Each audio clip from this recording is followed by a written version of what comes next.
Begitu dia sudah tadi jadi presiden, boroknya lagi dibuka semua, saudara. Borok soal ijazah SD-nya, SMP-nya, SMA-nya, sampai yaitu ijazah UGM-nya dibongkar. Itu borok habis-habisan. Habis-habisan korupsinya, nepotismenya, bahkan sekarang rakyat di mana-mana terbuka. Ternyata begini borok 10 tahun saat memimpin Indonesia, saudara. Presiden kita berkali-kali berteriak, ayo perangi koruptor. Saya akan perangi koruptor. Saya tidak takut itu ancaman koruptor.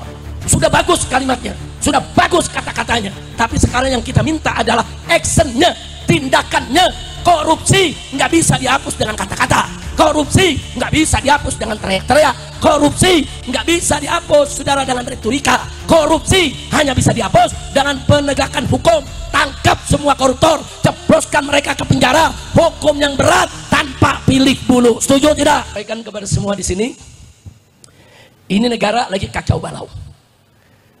Ini negara aturannya makin kemari makin gak jelas, saudara. Menteri sama menteri pernyataannya saling menyerang. Menteri sama menteri banyak yang tidak koordinasi. Udah gitu, saudara, banyak yang teriak perangi korupsi, tapi korupsinya makin bertambah. Saudara, memerangi korupsi bukan dengan mulut, bukan. Seorang pejabat kalau mau memerangi korupsi, katakan presiden mau memerangi korupsi, bukan dengan teriak, saudara. Bukan dengan mulut, tapi dengan aturan, dengan regulasi, dengan penegakan hukum. Kalau betul presiden menegakkan hukum, perangi koruptor. Presiden kita berkali-kali berteriak, ayo perangi koruptor. Saya akan perangi koruptor. Saya tidak takut itu ancaman koruptor. Sudah bagus kalimatnya, sudah bagus kata-katanya, tapi sekarang yang kita minta adalah actionnya, tindakannya. Korupsi nggak bisa dihapus dengan kata-kata, korupsi nggak bisa dihapus dengan teriak-teriak, korupsi nggak bisa dihapus, saudara, dengan retorika. Korupsi hanya bisa dihapus dengan penegakan hukum. Tangkap semua koruptor, jebloskan mereka ke penjara, hukum yang berat tanpa pilih bulu. Setuju tidak? Setuju tidak? Takbir. Saya berkali-kali sampaikan, saudara, ini korupsi udah makin gila, triliun-triliunan. Bukan lagi korupsi yang miliaran, bukan ratusan juta, triliun. Saya mau tanya masyarakat sini, pernah lihat duit triliunan? Pernah belum? Pernah belum? Yakin? Pernah belum? Sama. Saya juga belum pernah, palingan lihat di TV, betul? Betul?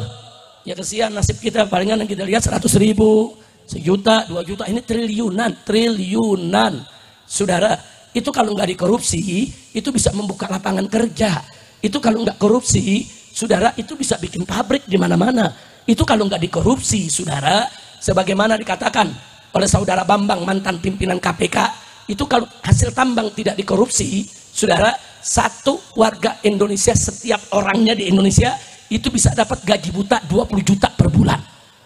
Kalau nggak ada korupsi, Anda nih dapat 20 juta per bulan, yang dewasa sampai yang bayi, saudara. Dihitung, ini mengatakan begini, mantan salah satu pimpinan KPK, saudara. Dia hitung sekian banyak yang korupsi, sekian triliun, saudara. Itu kalau digabung bisa menggaji orang Indonesia tanpa kerja, gaji buta 20 juta per bulan, saudara. Makanya itu korupsi udah kelewatan. Dulu di zaman Pak Harto, Orde Baru, korupsi ada, bukan nggak ada, cuman korupsinya masih di kolong meja. Tahu korupsi di kolong meja? Masih ada rasa malu, saudara. Ada korupsi kolong meja, saudara. Begitu kita masuk reformasi 98, korupsinya naik di atas meja, saudara. Naik tingkat, korupsinya di atas. Begitu zaman Jokowi 10 tahun, ambil meja-mejanya dibuang lari. Kacau tidak? Kacau tidak? Kacau tidak? Makanya, saudara, saya sudah berikan masukan nasihat kepada Bapak Presiden melalui ring satunya, saudara, orang-orang yang ada di sekitarnya, saudara. Dari sebelum dilantik, saya sampaikan kepada mereka supaya disampaikan kepada Bapak Presiden, kalau nanti sudah dilantik tanggal 20 Oktober, tolong orang-orang bermasalah jangan lagi diangkat jadi pejabat, jangan diangkat jadi menteri, jangan diangkat di lingkungan presiden, jangan diangkat jadi komisaris-komisaris di BUMN negara. Sampai saya sebut, saudara, Jokowi dan kroni-kroninya jangan dipakai. Saya sebutkan satu persatu namanya, si A, si B, si C, sampai sekian belas. Saya bilang, sampaikan ke Bapak Presiden, kalau orang-orang ini tetap dipakai, saudara, Presiden tidak akan pernah bisa bekerja dengan baik. Tidak, orang-orang ini akan merongrong, akan terus bikin masalah. Saya sebutin satu-satu itu nama saudara. Begitu selesai dilantik, bikin kabinet, yang saya sebutin semuanya masuk kabinet. Ini gimana ceritanya saudara? Kita kasih saran, usulan, nasihat, saya sebut nama satu-satu. Yang saya sebut, saudara, hampir semua masuk jadi pejabat saudara. Kita mesennya bukan diangkat jadi pejabat, jangan diberikan jabatan. Nah buktinya kita lihat, Jokowi dengan 17 menteri Prabowo saat ini, 17-17-nya orang-orang Jokowi saudara. Makanya jangan kaget kalau Prabowo lagi keluar negeri, menteri-menteri tadi mundar-mandirnya ke Solo. Presidennya di Jakarta, bukan di Solo. Lapor ke presiden yang di Jakarta, bukan lapor ke mantan presiden di Solo, betul? Maka itu saya tanya, kacau tidak? Kacau tidak? Nah tapi sungguh pun begitu ada kabar gembira. Mau tahu kabar gembiranya? Betul? Nah sekarang alhamdulillah, setan-setan lagi pada ribut. Setan-setan lagi pada ribut saudara, saling melapor, saling buka rahasia, saling buka kebobrokan, saling jebloskan ke penjara. Setan sama setan lagi ribut. Alhamdulillah. Ada yang nanya umat kepada saya, Habib, ini negara kan lagi gelap begini nih, lagi kacau balau, kenapa Habib nggak ajak umat untuk turun lagi kayak model aksi 212? Saya bilang tunggu dulu, ini setan sama setan lagi berantem, kita tonton. Saya mau tanya sama yang hadir, kalau setan sama setan lagi berantem, pisahin jangan? Jawab yang kompak, pisahin jangan? Pisahin jangan. Kalau perlu adu lagi, betul? Betul? Kalau perlu apa? Adu lagi, saudara. Ada yang protes, Habib ngadu-ngadu kan haram. Saudara, adu domba haram, betul? Adu manusia lebih haram, betul? Ayo jawab yang kompak. Adu domba haram tidak? Hukum adu domba apa? Ayo sebut hukumnya. Adu domba, adu domba, adu manusia, adu setan. Adu setan. Kalau bagi saya wajib. Yang bilang mubah ya mubah, yang bilang wajib kita adu terus, adu. Biar setan sama setan berkelahi, setuju gak? Setuju gak? Nah setan sama setan lagi berkelahi, ntar kalau setan yang itu udah kalah, yang itu kan kecapean, baru kita jorokin. Setuju tidak? Setuju tidak? Nah sekarang orang zolim ya zolim lagi berantem, betul? Zolim ya zolim lagi masing-masing saling buka rahasia, betul? Si jahat sama si jahat lagi saling menyerang, betul? Alhamdulillah.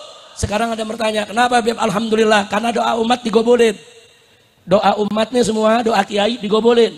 Di mana-mana, di mimbar-mimbar, di masjid-masjid, di majelis-majelis, saudara, di mana-mana umat rame-rame baca sholawat asghilidz zalimin bidzalimin. Apa arti asghilidz zalimin bidzalimin? Ya Allah, bikin sibuk orang zalim dengan orang zalim. Aduk mereka, hancurkan sesama mereka, wa akhrijna, dan keluarkan kami min bainihim, dari tengah-tengah orang zalim yang sedang berseteru, salimin, dalam keadaan selamat. Alhamdulillah. Saya mau tanya, sering gak kita baca selawat asghilidz zalimin bidzalimin? Sering baca? Sering dengar? Betul? Nah jadi saudara, doa kita digobol. Alhamdulillah. Saya lagi liatin saudara, dulu Jokowi itu bikin segala macam rekayasa buat nangkep saya, buat bunuh saya, buat hancurkan organisasi saya, macam-macam. Udah saudara, sampai saya hijrah ke Mekah, saya pulang, ditangkap, 6 santri saya dibunuh. Itu semua dalang utamanya adalah Jokowi, saudara. Yang ngatur kepala BIN, yang ngatur Kapolri, yang ngatur Panglima TNI, yang ngatur semua aparat. Bagaimana habis Habib Rizik, saudara. Ada operasi Delima kok, kita dapat dia punya datanya, saudara.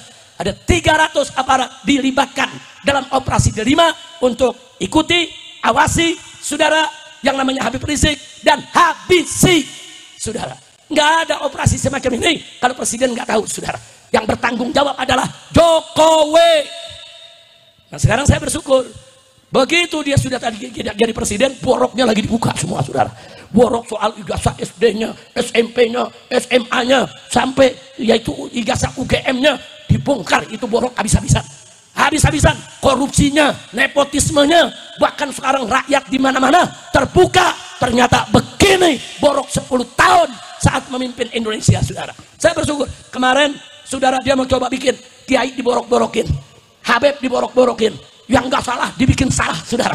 Nah sekarang rasakan boroknya Allah buka, kesalahannya Allah buka, dipermalukan oleh Allah sebagaimana kemarin dia mempermalukan habaib, ulama, kiai, gerakan Islam, saudara. Sekarang saatnya Allah membalas. Alhamdulillah. Alhamdulillah.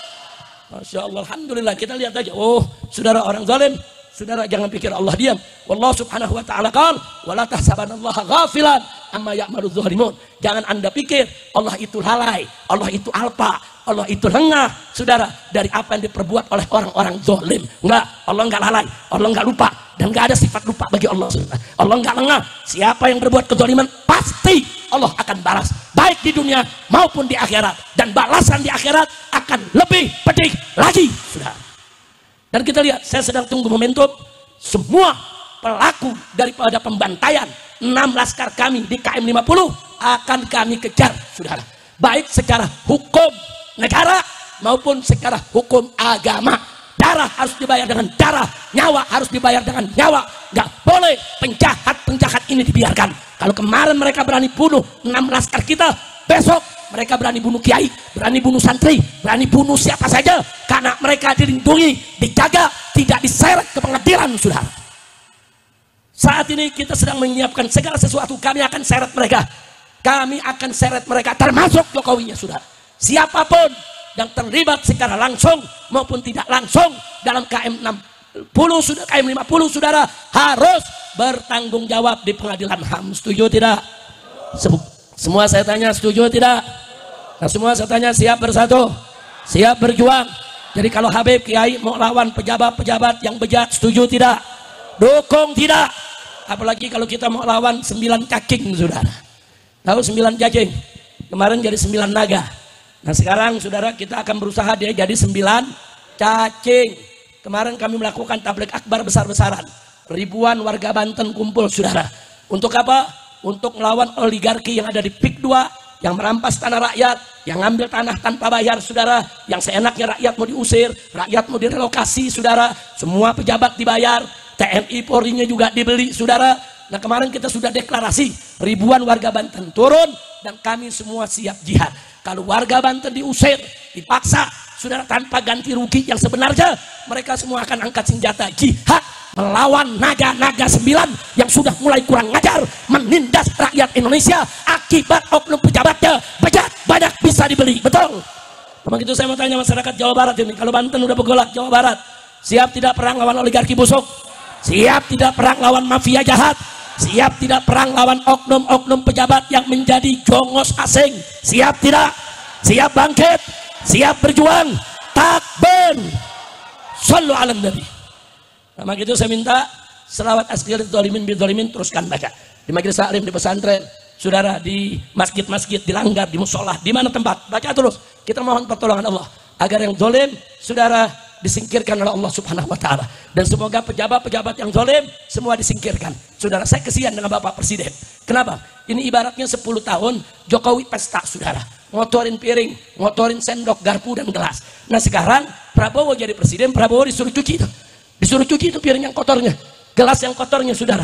Udah gitu begitu berhenti ninggalin utang lebih dari 10.000 triliun. 10.000 triliun. Nah dia yang utang, sekarang Prabowo yang mesti bayar, saudara. Maka itu kesian. Prabowo jadi presiden ditinggalkan segudang masalah. Makanya saya sampaikan kepada Bapak Presiden, tugasmu ini berat. Engkau ini nyuci piring, orang lain yang pesta. Engkau ini yang kalang kabut, orang lain yang korupsi. Engkau ini menjadi setengah mati atur negara karena presiden sebelumnya meninggalkan utang, meninggalkan masalah, hukum yang ditubruk. Maka itu saya sampaikan, kalau Anda mau lebih ringan, Jokowi dan kroni-kroninya singkirkan. Singkirkan.